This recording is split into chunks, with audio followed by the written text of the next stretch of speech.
nkwụsị dịrị onye na-anụ anụ ka m gaa straight to the point.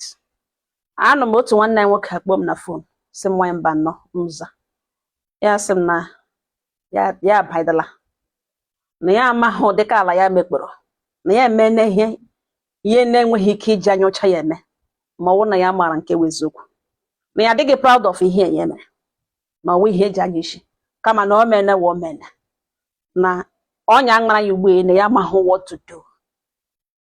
Si ya nna m gaa n'ihu ya sị na enwere obere nwa mege nnọọ notice me tọnwanyere ya na-eme nnọọ nwa iri n'akụkụ ya hụ na nwa atọ ọ pịachaga ngwa je ya ele ọwa obere nwa bete ebe ahụ agbawala na ya tentem ka ya ga-elenụ m ya enwere ọkụ hụ gị na ya ga-emenyụ ya sị ngwanụ nsogbu anụ ya kpere nwa anụ pịa ma nwakpute gụrụ ya gụrụ rikpute n'ụdị na ọ ihe ọ chọga ya jụọ sọrọ afọ ole ya si ya dị 19 na-aga 20 ya elecha ya nwa ahụ dị ya ka nwa 18 years n'anya mbete ebe ọ si ya eruole 19 na-aga 20 at least na ọ mara na ihe ọjọọ na ka ọma ya na nwa anụ tere bido pepewa chechewa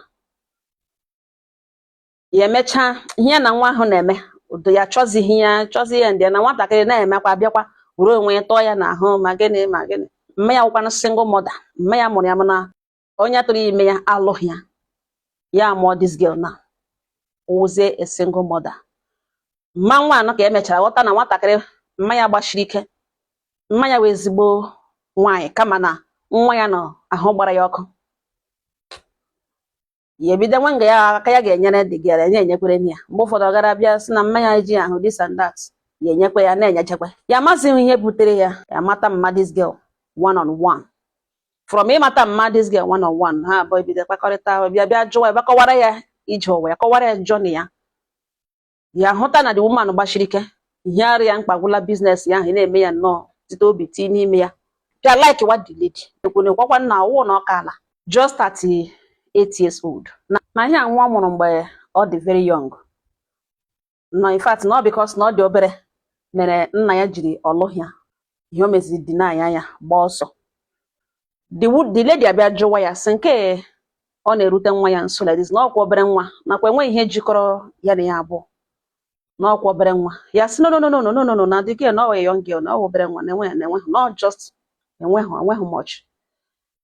This woman ajụọ nwa ya nwaanyị na-ekwe nwere ihe jikọrọ ya na ya abụọ the girl agora mma ya tọra mma ya no na-enwekwa na the brother na ọwụ nice brother na-enwe ihe dị ụta na ọwụ ihe this girl bịa gwa ya na mma ya jụghị na nwere ihe jikọrọ ya na abụọ na mma ya dị afraid ka ya hapụ ime mistake ya mere ya jụọ ya sọsịkwa na ọgwụ olekwa ihe ọ sara mma ya sị ya gwara mma ya na-enwe ihe dị ụta ahụ ya amasịghị ya mega obi ya na-abịa ga ebe nwaanyị anọ na-aga ebe that lady nọ na-aga ebe that lady nọ na ọ dị naanị 38 years na ya nwa dị 41 ya like this lady like ya obi ya na-aga ebe ahụ nwa ya nọ ntara gawa because enwe ebe ọmụgọ ọrụ o lele gwa ya ka enwe ebe ọmụgọ ọrụ ya gawakwanụ ịmụ ọrụ ya ejiri nwayọ tekwute mma ya bịa gwa mma ya obi ya mana ihe emege nwere ote ọ dị but na everyday ka likeness enwere for this woman ji grow na ya like this woman too much ewekwana the woman ekwere ọ ya ka o kwere ya na ya abụọ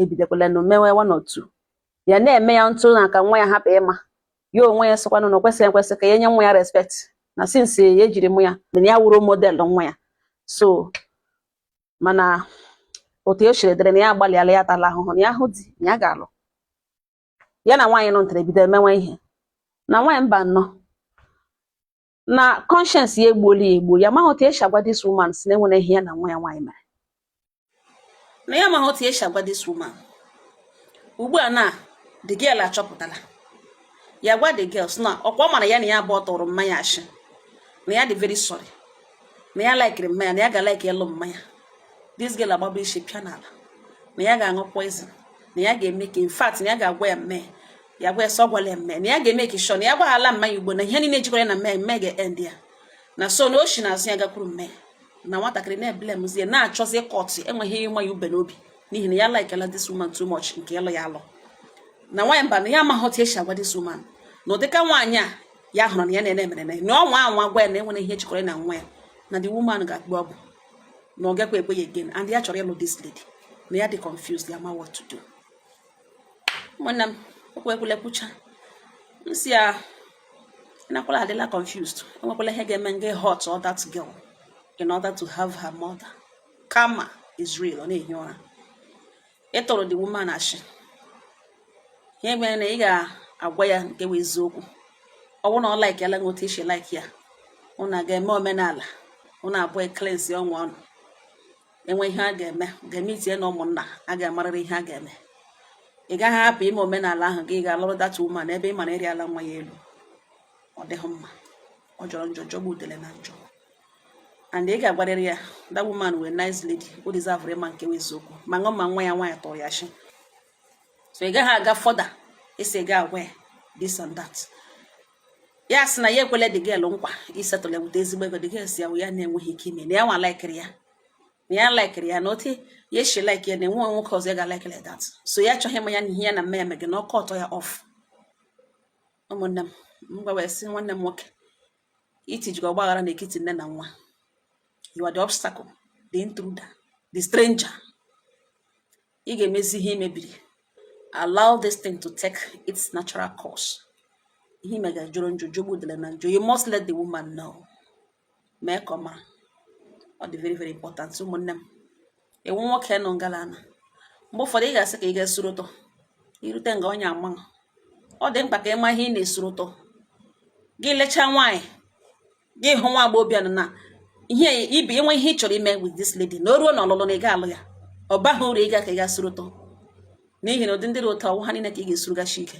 Ụfọdụ ụmụ nwoke abanye na ihe ha na-ama otu esi apụta ya. Ọ ngaga ka esuru ụtọ.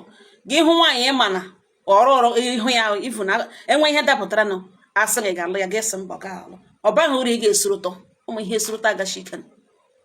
O ghele ụfọdụ ụmụ nwoke aja, ruo ụfọdụ ụmụ nwaanyị aja. Mara ihe ị na-esuru ụtọ.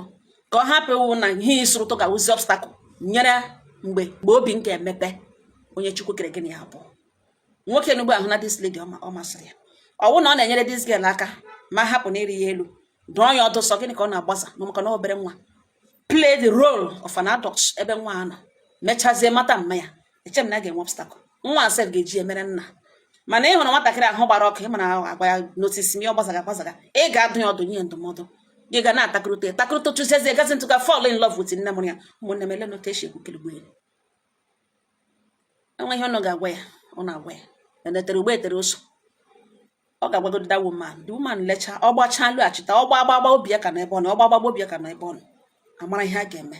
Nwatakịrị na-ekwu okwu ya bụ nwa ya. Ya elekwe na ebe ọdọ sọ like hụ nwa ya. Ikekwe ya nwa ga-eji aka tọkọtụ nwa ya. Enwe ihe a ga-eme. We send ya back to school. Nwe ihe a ga-eme. Emezi omenala nọ n'elu ya. Ga-cleanse ha na ihe ha mere. Ya awụ ịgba nne na nwa o jọrọ njọ. Once erere nwaanyị elu, ma nna ha na nne ha obi. Ma nwaanyị ọwụ nwaanyị isi ekpe. Ma di ya ọrụ ndụ ikekwe agbasara ha agbasa.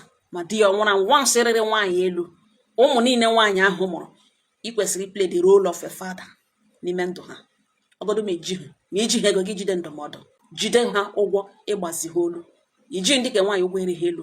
Ọ jọrọ njọ ịgba nne na nwa ọwa arụ. Ụmụnne m ọ nga ọha na m na onwekwa ihe ọ ga-atụkwasị ya, ọ na-atụkwasịra m. Udo dịrị ọnụ.